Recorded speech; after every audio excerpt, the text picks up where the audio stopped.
Welcome to Signs of Life, exploring survival of consciousness. Brought to you by the Forever Family Foundation on the web at Ginsberg, good evening. Good evening. How are we doing? Okay. Okay, well, I want to thank everyone last week for joining us and joining us tonight as well. What an amazing response we got from last week's show and the shows before. But we do want to thank you for your continued support of Signs of Life and also the Forever Family Foundation. And as always, I want to keep you updated on how to get a hold of us during the show or even after the show. www.foreverfamilyfoundation.org. If you'd like to reach us during this show, during this hour, it's 631-955-5400, and we'd love to hear from you. We have a wonderful guest on for the hour. She'll be joining us about 20 after or so, Dr. Sally Rhine Feather. And she has a long history, her family has a long history of studying this topic, especially ESP. So we'll be talking about extrasensory perception. We've all had experiences in that in our lifetime, I believe. But we're going to get the scientific researcher's point of view, and it's very interesting. So please write down this number to talk to Dr. Sally Rhine Feather, 631-955-5400. Before we talk about that and even upcoming guests for Signs of Life, I'd like to talk to Bob and Phran about the foundation. There's some really cool things coming up, and if you're a supporter of the foundation or if you're a new listener, we'd like to keep you updated. As I understand, Phran, we do have Hollister Rand who's coming in October. Isn't that correct? Right, and this is a surprise visit from Hollister. She's coming in from her hometown of Los Angeles, and she's going to be doing a very special Saturday afternoon on October 21st at the Huntington Hilton of Spirit Communication. Very nice. It has a special name, doesn't it? It's called Fall Harvest Memories. I love that name. That's really nice. So if you would like information on that event, even to join us on that event, please go to www.foreverfamilyfoundation.org. And can I give them the phone number of the foundation, which is 631-425-7707. Seven. Okay, just want to be sure I give out the right number. I'm not good with numbers. Can you tell? I thought you were a numerologist. Yes. Okay, let's not go there. Well, it's funny that you mentioned that because most numerologists have problems with their bank accounts because they end up adding up the numbers like a numerology reading rather than adding them up like normal math. So we get really bad with numbers. But I'd also like to talk about the raffle. Now, along with Hollister's event, what was the cost of that? Hollister's event, if you're a member of Forever Family Foundation, and I would like to add that membership is free, the cost of admission for an advanced reservation is $45. And that's very reasonable, and all that money goes to the nonprofit organization of Forever Family Foundation. This is a complete fundraiser. And we really appreciate your support for that. And Hollister is a favorite because she is an amazing medium and very good at what she does. Another fundraiser is the holiday raffle.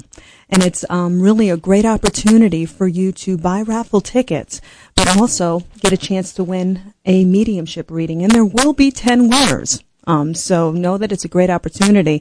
Again, you can go to www.foreverfamilyfoundation.org, or you can even mail in your check. If I may give you that address, Forever Family Foundation, 222 Atlantic Avenue in Oceanside, New York. So again, all information at the website. Now, I also want to mention before we start talking about ESP, because last week's response, Bob, it was amazing at the website. I think Phran checked all the hits and the wonderful response.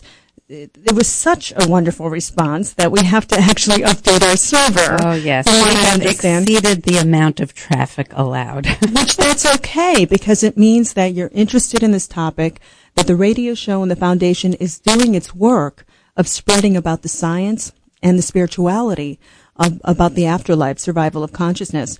So you can go to www.foreverfamilyfoundation.org any day, but I think for the next few days, please check in. But there might be a chance that it might not come up right away because there will be an updating. Right. There'll just be a little bit of downtime. So if you do go there and you have a problem, just know that it's for a good reason you have a problem. Absolutely. And I do want to encourage everyone, too. The foundation does offer email alerts, whether you want to hear about Hollister Rand, Robert Brown, or any scientist that might be speaking. The neat thing about membership is I know that the foundation works really hard to let members know first when a medium or a scientist or an afterlife discussion group is going to have a special guest. Example, Robert Brown will be visiting the New York Afterlife Discussion Group in October. Is that correct? That's October 25th. Yeah, so if you're a member, which is free, you will learn about that before anyone else.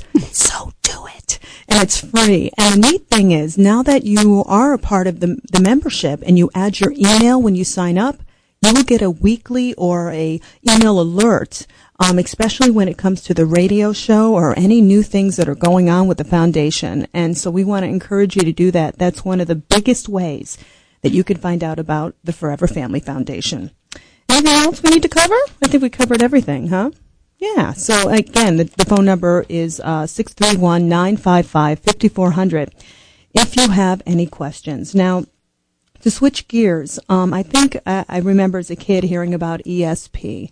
And, the ESP term, extrasensory perception, covers quite a few things. And maybe some people don't recognize when they've had that experience, but you can have it. Isn't that correct, Bob?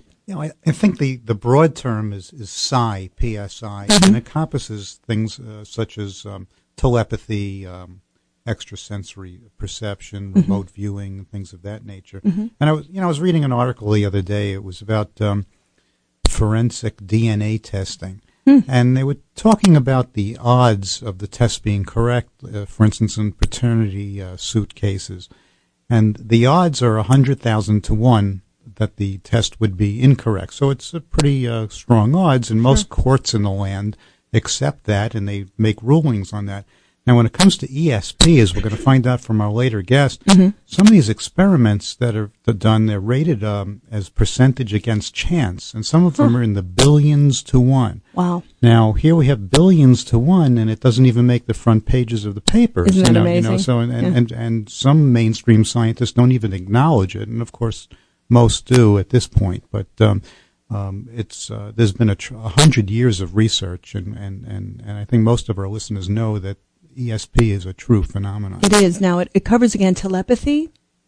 Well, telepathy, clairvoyance, precognition. Right, so all the 5 psychic senses. Yeah, I think the general heading is under psi occurrences, but, people sometimes interchange that with ESP. Sure they do, or psychic ability. I think it is interchanged. I think, Phran, you had an experience that was quite interesting. We were talking about it when it happened, and also today, about where you kind of had 2 things of ESP occur. Do you want to share that story? Because it was really cool. It was quite interesting. It was quite a few weeks ago, maybe about 2 months ago. I had finished my morning jog on the treadmill, went up to take a shower, and when I came out of the shower, I began to have chest pains, and went down to the kitchen, and as I was approaching the telephone, it rang.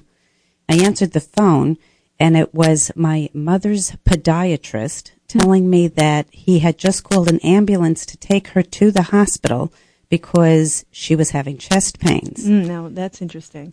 However, prior to that, I had had a dream that I was parked in my car in front of a brick building with double glass doors and a blue awning.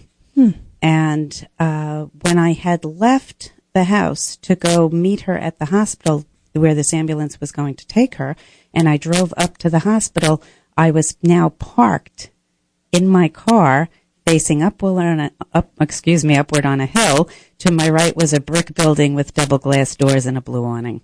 And the cool thing was that in my dream, when I saw the double glass doors, my father, who had passed in 1981, was standing at these doors waving to me. Wow. So if you look at that example, number one, we have an example of you had chest pains and then got confirmation from your doctor that at the same time your mom was having chest pains.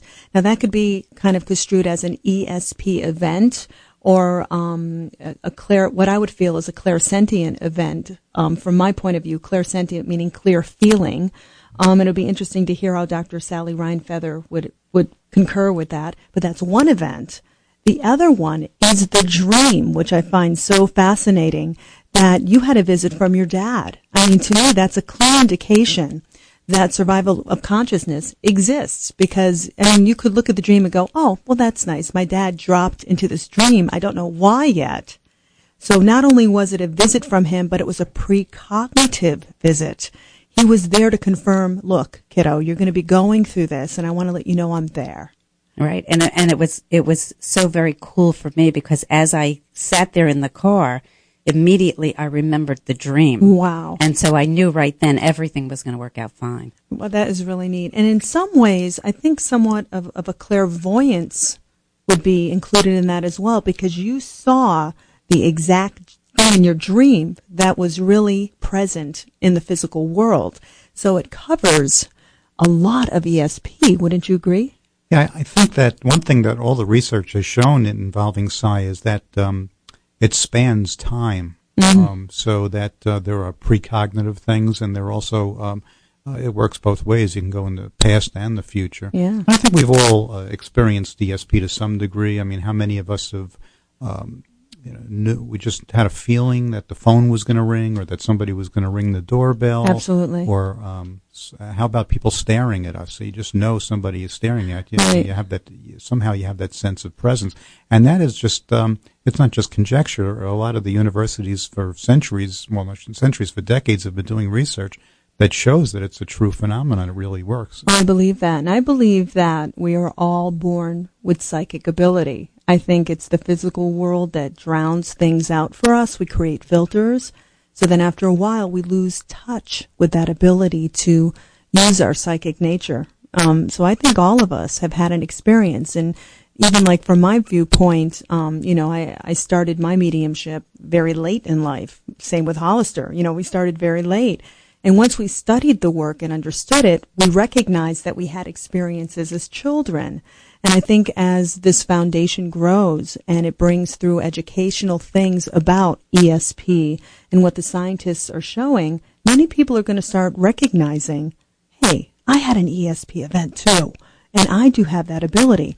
Now, couldn't we, for instance, Bob, take it to the next level? If we're having these experiences on this earth plane and we connect to someone in a telepathic way, or we connect to someone clairsentiently or clairaudiently, couldn't that bring us to the next level of communicating to the other side? Isn't that what science is trying to prove? Yeah, the search has been for the mechanism that enables this kind of communication. Mm-hmm.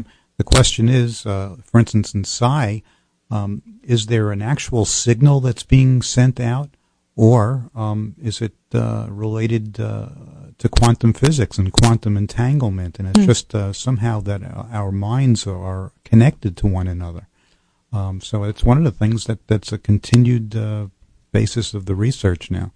And of course, it begs the question if we can communicate with other physical beings, whether or not by using the same method we can communicate with a spirit entity. Interesting. I know that this is quite intricate, but for those of you who are kind of on my level of quantum physics, could you explain it to the, he's looking at me like, Put me on the spot. Yeah, I'm going to explain quantum physics while scientists can't. But I mean, as far as, when we think of a vibration, you brought vibration versus quantum physics.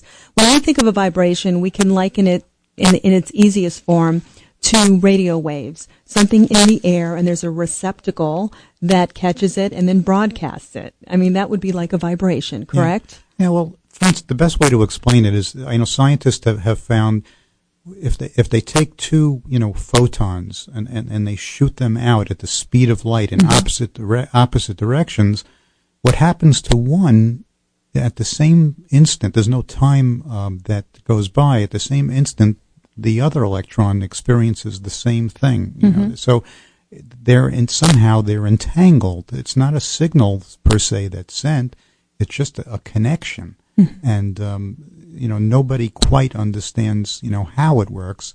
But nonetheless, quantum physics and entanglement is a real phenomenon. And that could happen if we look at quantum physics between people. You're saying that could happen on this Earth plane. How are scientists, and again, I know it's the big question, but how are scientists looking at that as far as the other side is concerned? Are they just saying it's dimensional and that we're working in tune with another dimension? Well, most scientists that study psi phenomenon are not ready to make the jump to say that there is an afterlife. Okay. But certainly I would think that by looking at the phenomenon of exchanging or communicating without using the five senses, it's not a far jump to go to the survival of consciousness theory. And then that's our hope, is that perhaps the same scientists that are studying psi will get together with the scientists that are studying things like mediumship and near-death experience and put their heads together and come up with some common threads. That'd be really neat. Now, if you've had an experience that would fall under the term of psi, or for lay people like me when it comes to scientists, a psychic experience, ESP, something where you sense something beyond the physical realm on this earth plane, we'd like to hear from you at 631-955-5400. Pretty soon we're going to be talking to Dr. Sally Rhine Feather, so please get your dialing fingers ready for that so you can ask your questions and hear about her. I do want to mention that next week we do have a very interesting guest. Professor Lloyd Auerbach is going to be with us, and he's a paranormal investigator. And I know, like last week when Robert Hansen was on, many people called up that couldn't get through. They wanted to ask questions like, I think I have a spirit in my house, or how come I feel like I have a ghost and I don't know what to do with it, or are there ghosts? He would be the man to answer that. He's very well versed in it. He's written books. I actually believe he has his own radio show as well. So we will be talking to him next week, right, Bob? Yeah, very interesting. He'll talk about ghosts and apparitions and poltergeists and give explanations for them. Absolutely. Well, you're listening to Signs of Life, and when we come back, we'll be talking to Dr. Sally Rhine Feather on Signs of Life. For years, people have been reporting communication from those no longer in our physical world. Historically, science and religion have taught us to ignore such messages. Yet, there is now substantial scientific evidence to the contrary. In response to this, the Forever Family Foundation has developed a sign registry to demonstrate the existence of this other dimension. On our website, people can register signs that they, after passing, plan on communicating to a specific loved one. Upon the registrant's passing, the stored information can be verified by the recipient of these signs. Participants will be taking part not only in a grand scientific experiment, but in providing the greatest gift of all, the knowledge that we survive our physical death. For more information, contact the Forever Family Foundation at 631-425-7707, or you can find us on the web at foreverfamilyfoundation.org. Or to register a sign, go directly to thesignregistry.com. With the Nationwide Insurance On Your Side experience, you'll enjoy quality insurance protection, personal service, and our signature blue ribbon claims. Guaranteed fair, guaranteed fast. If you've got a home and a car, Nationwide has great news for you. Right now, you could save hundreds of dollars every year on insurance for both. To find out if you qualify, contact your local Nationwide agent today. You deserve a faster, more convenient way to meet your insurance and financial needs. That's why we're here. Nationwide really does provide an on-your-side experience, guaranteed. To find out how much you can save on your auto, home, or business insurance, call us at 516-766-4025. 516-766-4025. Nationwide Mutual Insurance Company and affiliated companies. Life insurance issued by Nationwide Life Insurance Company, Columbus, Ohio. Nationwide is an equal housing opportunity insurer. Products and discounts subject to underwriting review and approval. Has your marketing pitch been missing the strike zone? Maybe you need a new player to help your marketing efforts. At L&RProductions.com, you'll find a team that can give your broadcast advertising the winning edge. L&R Productions has produced award-winning jingles, radio and television commercials for many businesses just like yours. Radio and television advertising work, but you need the right game plan. Make sure you're getting the most out of your ad every time it airs. www.lndrproductions.com. We'll throw strikes for your business every time. I would like to introduce you to the Forever Family Foundation, a nonprofit organization whose mission is to provide a forum where individuals and families who have suffered the loss of a loved one can turn for support, information, and hope. We believe in the continuity of the family even though a member has left the physical world. The Forever Family Foundation is a joint effort of scientists, research mediums, and interested people who support the premise that life does not end with physical death. We wish to prove that the bond of the family cannot be broken even by death. We invite anyone who's trying to cope with the loss of a loved one to contact the Forever Family Foundation at 631-425-7707. That's 631-425-7707. Or you can find us on the web at foreverfamilyfoundation.org. Welcome back to Signs of Life, brought to you by the Forever Family Foundation. And I'm your host, Angelina, along with co-host Bob and Phran Ginsberg. And let me just give you that number again where you can call and speak to our next guest, 631-955-5400. She's the daughter of JB and Louisa Rhine. She practically grew up at Duke Parapsychology Lab, where ESP testing in the 1930s helped initiate the scientific study of paranormal activities. She's been heavily involved with the operations and educational programs at the research at Rhine Research Center and is the director and development and business manager of the Journal of Psychology.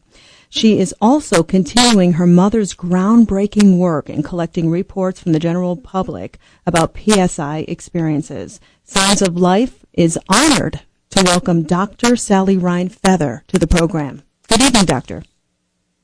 How are you? We really want to thank you for joining us on this fascinating topic of ESP, but many of our listeners may not be aware that your parents were pioneers in the PSI research. Can you kind of tell us a little bit about the history of their work? And I know it's vast, but if you can just touch on it a little. In a nutshell. Actually, they started out with an interest in survival of the spirit after death. That was their original question. And they came to Duke University to study with a professor there and came to the conclusion that they really, first of all, they had to know whether living people have ESP or psi, as we call it, PSI. And in order to do that, they began the what are now well-known ESP tests and sort of established that. And they really never got beyond that. That took a whole lifetime for them to establish that basic material that the mind can somehow know things across time and space. Now, I know that the Rhine Research Center is still alive and well, and you offer many different speakers and programs on a weekly basis. For you yourself, I'm really curious how you're continuing the work and where your interest lies. Well, I'm actually continuing much of the work that my mother was well known for, which was collecting and studying the reports from the people themselves. We can do research that way, but it's not in the laboratory as such. We can collect the stories, the reports, and I'm particularly interested in a certain kind of report, which is you can't get it in the laboratory, and by looking at that we can learn more and try to pin down and add some flesh to the bones of what we learn in the laboratory. So what constitutes a PSI experience? A psi experience? Yes. A psi is just a general term that covers all of the extrasensory and either psychokinetic experiences. That would be telepathy. If you felt like you just know something that a friend of yours is thinking and you have no reason to know it, that would be telepathy. Or knowing the future. It usually comes in a dream form of a knowledge of something's going to happen and down the street, and it does, and you couldn't figure it out by reasoning alone. Or sometimes just knowing how to find a lost object that has been misplaced. Many people who have psychic ability, of course, get into a profession. They can become professional psychics. But we know that the general average public has these experiences, and that's how it all starts out, is abilities.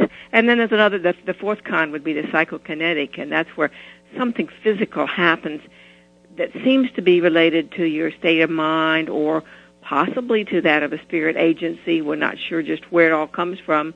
If a clock stops when grandfather dies, we would call it a psychokinetic experience, although we don't know where it all comes from.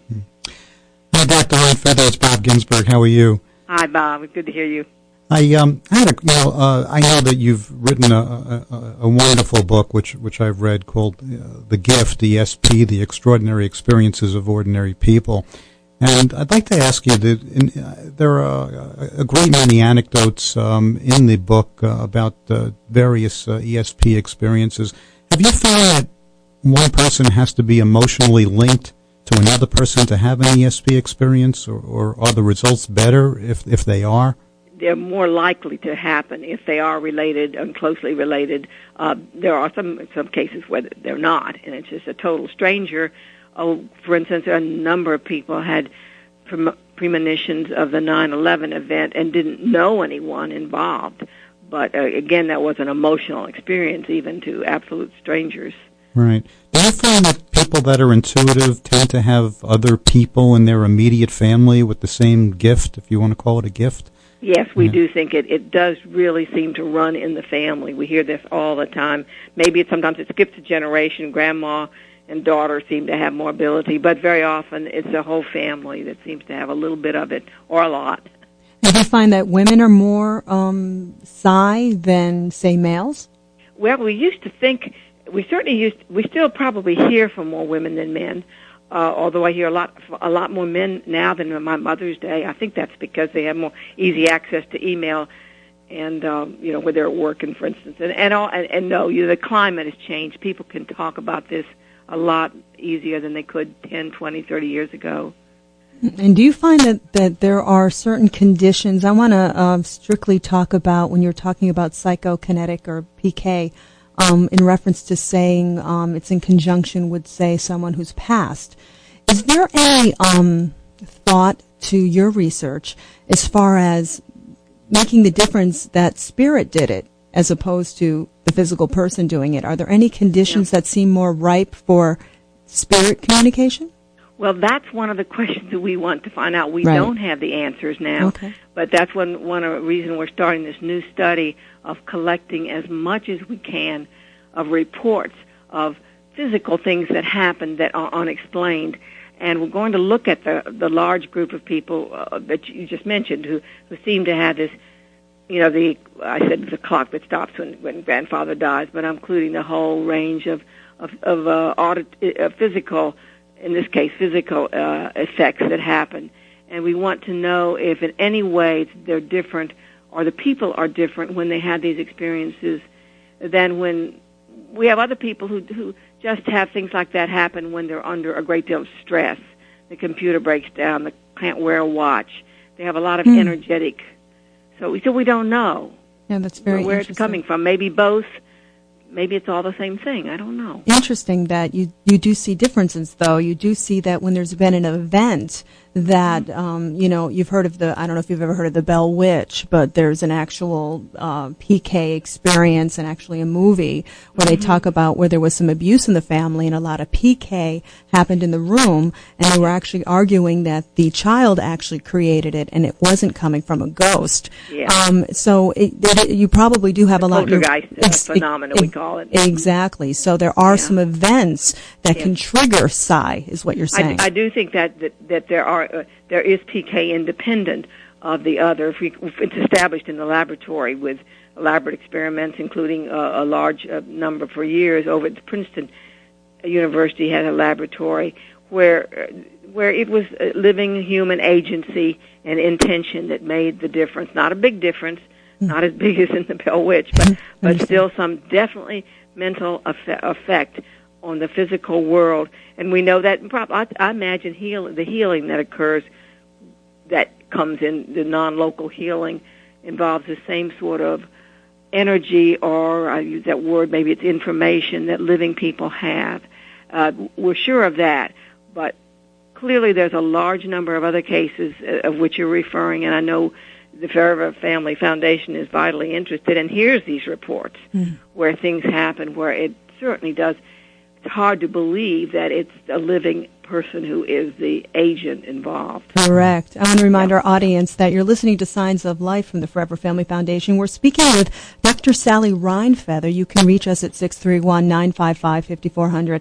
Doctor, I'm very curious about the correlation between what your mind goes through and the aptitude for ESP. Like, for instance, Bob specifically wrote here, and he's very good at posing questions, that the book mentions a study done with people that are mentally challenged. They actually showed a high aptitude of ESP. Is that correct? Well, I don't think they show any more aptitude than others, but they're not limited. In other words, if you have a teacher who is very good at working with children, let's say, who are handicapped, emotionally handicapped, or developmentally handicapped, they can score just as well on tests of ESP as very bright children might in an ordinary classroom. Now, if you mix them all together, the bright children are likely to score better, but then they can adapt and relate and catch on to what they're supposed to be doing a little better. So I don't think we do not think that ESP is a factor of intelligence. Oh, okay. What I find interesting, though, is I know, like, when people study to be more psychic or to have a psychic experience, they tend to want to block out the physical to receive and be more sensitive to information. Absolutely. Couldn't that be an argument that people who maybe are autistic or do have some mentally challenging things that they were born with would actually make them more apt to be more receptive for ESP? I think that's a good question. It's been very difficult to test sometimes. You have to have people who are quite familiar, but clearly all of us, I don't know if you can Einstein or just an ordinary person like me, but we need to block out the cortical, the higher level processes if we want to get in touch with our psychic ability. It doesn't help us to be really, really intelligent. It's not our intelligence that is involved in this aspect of our ability, of our life. And that is real interesting because, of course, we're talking about separation of mind and brain, and what better evidence that if you find somebody whose brain is inhibited in some way, that they score the same way when it comes to things such as ESP. Would you be able to describe for our listeners? They may be sitting there wondering, well, how do you study ESP in a laboratory? Could you possibly relate a specific type of research project? Yeah, a popular method in today's world is called the Ganzfeld technique, which sort of tries to duplicate a dream situation. We do know that psi comes through in the dream form the most frequently.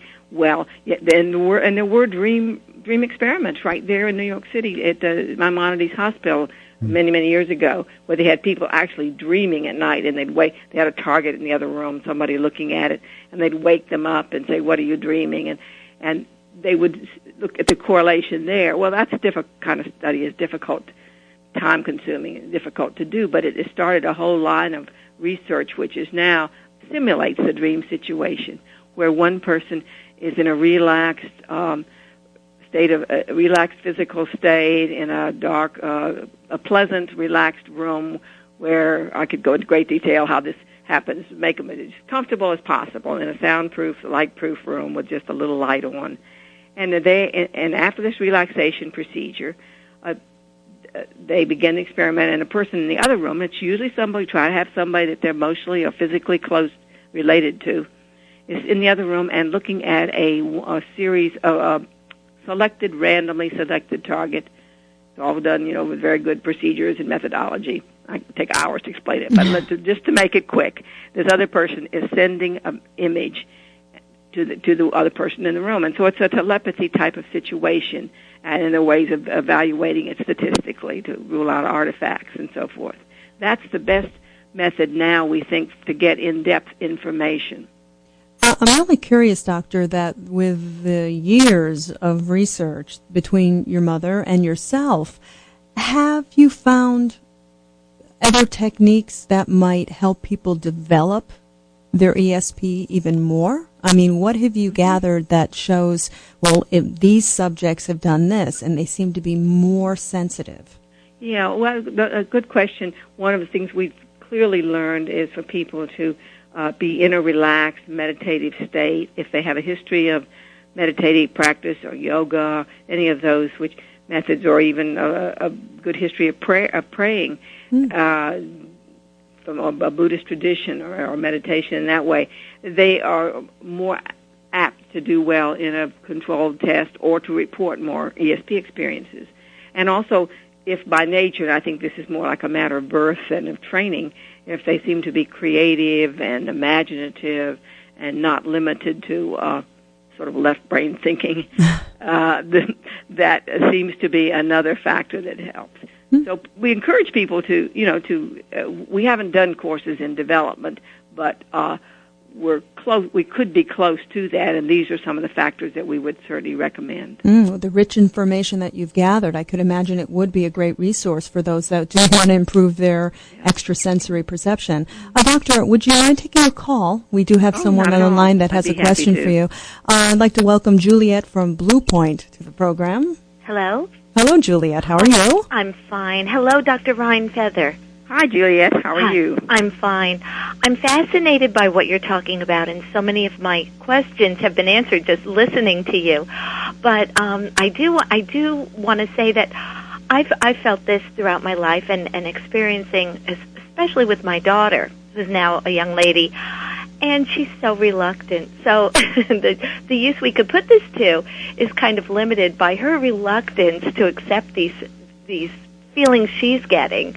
And but I was very happy to hear you say that through meditation and yoga, that these are things that we could strengthen, or at least I could be working on it from my end of things. But I really just wanted to call and say I'm so glad you're doing this work. Oh, well, thank you so much. I'm pleased to hear that. Good. And it does help to have a positive attitude. If a person thinks that they don't want to do, or they're tired, or they're anxious, or they just think, God, this is baloney and leave me alone, that's not the best time to try to. You have to have sort of an open attitude. Well, good. Well, I do, and I'll encourage my daughter too as well. Yeah. And if you do, and also to consider it, this is very natural and normal ability, but it often is misunderstood. That could That's be the the reason I wrote that book, to help people realize this is normal. Good. Well, I'm very anxious to read your book, and if you ever do offer the courses in developing it further, I'd love to participate.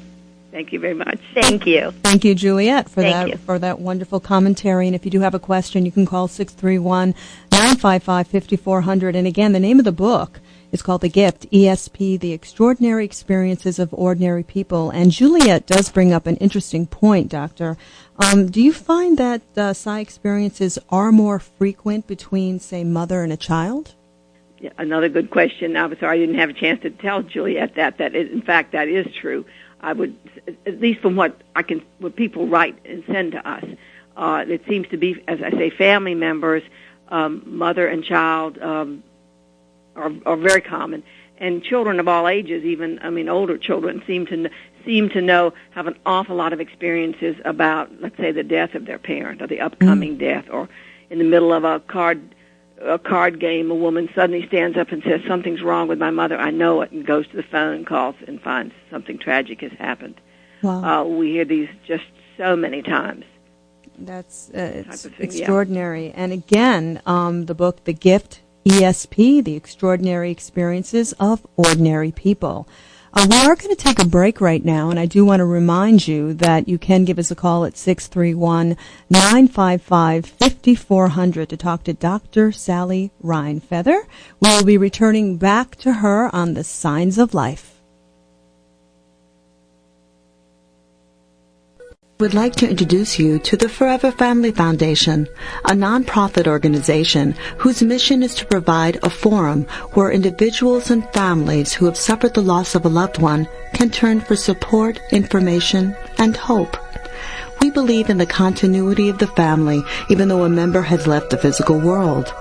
The Forever Family Foundation is a joint effort of scientists, research mediums, and interested people who support the premise that life does not end with physical death. We wish to prove that the bond of the family cannot be broken even by death. We invite anyone who's trying to cope with the loss of a loved one to contact the Forever Family Foundation at 631-425-7707. That's 631-425-7707. Or you can find us on the web at foreverfamilyfoundation.org. With the nationwide insurance on your side experience, you'll enjoy quality insurance protection, personal service, and our signature blue ribbon claims. Guaranteed fair, guaranteed fast. If you've got a home and a car, Nationwide has great news for you. Right now, you could save hundreds of dollars every year on insurance for both. To find out if you qualify, contact your local Nationwide agent today. You deserve a faster, more convenient way to meet your insurance and financial needs. That's why we're here. Nationwide really does provide an on-your-side experience. Guaranteed. To find out how much you can save on your auto, home, or business insurance, call us at 516-766-4025. 516-766-4025. Nationwide Mutual Insurance Company and affiliated companies. Life insurance issued by Nationwide Life Insurance Company, Columbus, Ohio. Nationwide is an equal housing opportunity insurer. Products and discounts subject to underwriting review and approval. Welcome back to Signs of Life, brought to you by the Forever Family Foundation. And welcome back. I'm Angelina Diana, along with Bob and Phran Ginsberg. The number to reach us here at Signs of Life is 631-955-5400. And welcoming back Dr. Sally Rhine Feather to the program. Hello, Doctor. Hello. And on a commercial break, I think Bob rose an interesting question that he wanted to ask you. Well, something I always wanted to ask you, and that is that, when we consider that your parents started this pioneering work in the 1930s, in the decades of research that showed that the evidence of psi is so overwhelming, and you've done, and the Rhine Research Center has done replicated experiments time and time again, and we have people like Dean Radin and many, many scientists. They show that the odds against this being due to chance or mere guessing in some experiments are in the billions to one. Yet mainstream science still questions the phenomena of psi. Do you find that frustrating? Absolutely, totally. It's almost enough to keep us from we can't learn nearly as much as we would otherwise, and it's a great financial limitation to us. It's just almost, you can see why new things, how rules of science rarely change, or how hard it is to make progress in anything that challenges the conventional thinking. And this is certainly one of those. The Pear Lab is a good example. Wonderful work that they did, but they're closing down. We find it very difficult to continue our work, too, at times, because of the lack of acceptance among the people who control the purse strings and academia. What's it going to take to convince people? I don't know.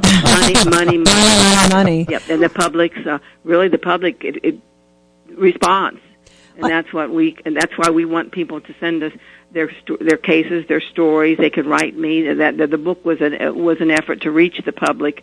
That will keep it alive. Well, what are some things from your book and from your research that everyday people can glean from that would get them motivated to get on the bandwagon of how important your work is? Certainly the foundation understands that. Can you give us something in layman's term that someone would go, oh my gosh, that's for me too? Because in some ways, I have to tell you, being among such esteemed people like yourself with the history of what your parents did, and I had the opportunity to meet you at Duke University from the wonderful, fantastic program that was put together there. And the esteemed scientists there, to a layperson like myself, it can be a little intimidating. But your book is really rich with things that I want to encourage everyone to go out and get. It's called The Gift. And can you give us a share? Let me also say it's available at Barnes & Noble. Wonderful. For $7 now. Wow. Everybody can afford that, and that's a paperback version. Wow, that's so that fantastic. Makes it, reachable now. Absolutely. Well, can you share something from the book? Well, of course, there's many, many good stories, but I don't know if time allows that. But would you like me to do a story or not? Please do. I would love to. Okay, well, I picked one that related to your topic because it is a family story. This is a woman in Maine recalls an experience when she was 10 years old, which is the time when these experiences seem to come the strongest. It was, if not a dream, maybe it was hallucination. But anyway, she knew her father had had an operation, was in the hospital, But as she told us, I didn't know about death, and I never had anyone die who was close to me. I was sent next door to stay overnight with my girlfriend. I woke up, and at the foot of the bed was the most beautiful light I had ever seen. There was my father with his arms open to me, and as I watched, he was rising up. I called to my girlfriend, telling her that my father was dead. We got up and turned on the light. It was just 10 after 4 in the morning. Soon my uncle came from the hospital to tell us that my father had passed away and that he had called to me as he was dying. He passed away at exactly 10 after 4. I was a child who knew nothing of death, yet I knew he was gone. Well, if any experience like that happens to a person, they don't have to ask about why is this important. Right. You know, they just know that anything so significant is just vital to all of us. We all want to know, much as we hate to know, we all want to know about our family and what's happening to them if they're in trouble. Exactly. And that in that example, would you say, if you're looking at it from a researcher's point of view, that she picked up what her father was feeling? You know, that's the big question that we referred to earlier. Does it come from her telepathy, knowing, and then hallucinating his presence? Does it come from him reaching out to her, as we hear that he did, or both? Or is there some sort of bond between us all that's just almost physical, and it's where we're sort of mixed together in some sort of way? We don't know, but that's the important question. That's why I like a case like this, where there was even another person to witness it. Gives a little more evidence. We know we don't take these cases as proof, any one of them, but by gosh, you read hundreds of these, quite similar, and they tell you something. What conclusions have you come to? Boy, I just know this is extremely important, and that I do believe there's some sort of consciousness we know extends across time and space. We wouldn't have known this if the laboratories hadn't confirmed it. That is a basic foundation for belief that consciousness extends beyond life itself. And so I think that provides me extra meaning. It's the basic underlying principle of all religions, you know. And even if one is not religious, it gives you a great hope and that there's much more to life than just what we see around us or just our brain alone. Yeah, as you point out in the gift, there are many incidences of people that have these premonitions of death and disasters. Do you think that one day that this research could eventually result in some sort of a warning system, you know, where we can pull this information and somehow notify people? Well, it's one of the things we hope to sort of start a kind of a collection or a registry. People wouldn't take you seriously now, even if you had a vivid dream of something happening and you went to the police and, you know, you could tell them, you'd be implicated in whatever it was. Right. So we don't advise people to act on that now, but that would be the goal, that there would be people who would identify who were, we know enough about it that we can rely on these, that we could take a chance and there are cases. There's a chapter, my favorite chapter in the book is Fate Inevitable. And it does have cases where there is some knowledge ahead of time where one can take action. But you have to have a good science experience with all the information there that tells you to avoid getting in such and such car, you know, for instance. Yeah, that was going to be my next question. I mean, it's something... Yeah, she had a premonition? Yeah. That's what you were going to say? Well, it's something that Phran and I live with constantly, you know, because Phran, you know, had a premonition, you know, the day that we had lost our daughter. But and of course, a lot of people are listening and have had similar experiences, and then you always wonder, well, is there something I could have done? Can you change events? You know, is there something? I think you can if you have enough information, and of course, if the people around you will listen to you. But so often the case, you know, people look at you and say, "What? No, I don't believe you," or what. But if you have enough information, and the chapter is full of, it refers to a study where we looked at the numbers of cases, and really how few there were where there was enough information given, But of those where there was, it does appear to be in some of those cases where it's possible that I personally believe there's enough wiggle room that if we had the knowledge ahead of time that we could use it to our advantage or to help our family. Yeah, I recall in your book you discussed the subject of an ESP hallucination. We use that term, like the little girl who saw her father. Right. Do you mean that? Now, it's not a very good word because it has a negative connotation. Right. Yeah. But we use it and don't mean it in that way. The little girl, she might have been asleep and might have been a dream version, or in daytime. For instance, if you a girl who has a sudden pain in her arm, and this story's in the book, she has a sudden pain in her arm. It's very intense. She finds out that evening that her father's arm had gotten mangled in a factory accident. Mm-hmm. Well, there was nothing wrong with her arm, so we can kind of say it was a somatic hallucination, or it wasn't a real, it was an imaginary sensory experience, and we call those hallucination for lack of a better term. But I think a lot of people do have normal hallucinations see visions of things, and there's nothing wrong, there's nothing abnormal about them. Yeah. But science and psychology have not been paying enough attention to this. They don't realize that there's a wide range of normal experiences that are possibly psychic. Dr. Rhine Feather, I have a question for you. This is Phran, by the way. Oh, yeah, hi, Phran. Good to hear you. I don't even know if this fits in there, but it's something that I think is very common to almost everybody around. At some point, they've experienced déjà vu. Mm-hmm. How does that fit into all of this? Oh, that's another great question. I don't mention it in the book because it's kind of small. It's kind of a little small thing, but you ask people, and a huge number of people who don't even believe in this psychic stuff will say, "Oh yeah, I've had that experience." We think that at least one of the interpretations is that of a dream, usually of a trivial thing, mm-hmm. and that you forget it until it begins to happen. A precognitive dream that's about a place or a conversation, and you forget it until it begins to happen. And then you remember it. Some people remember, oh, that's a dream. Other people just have that feeling of familiarity.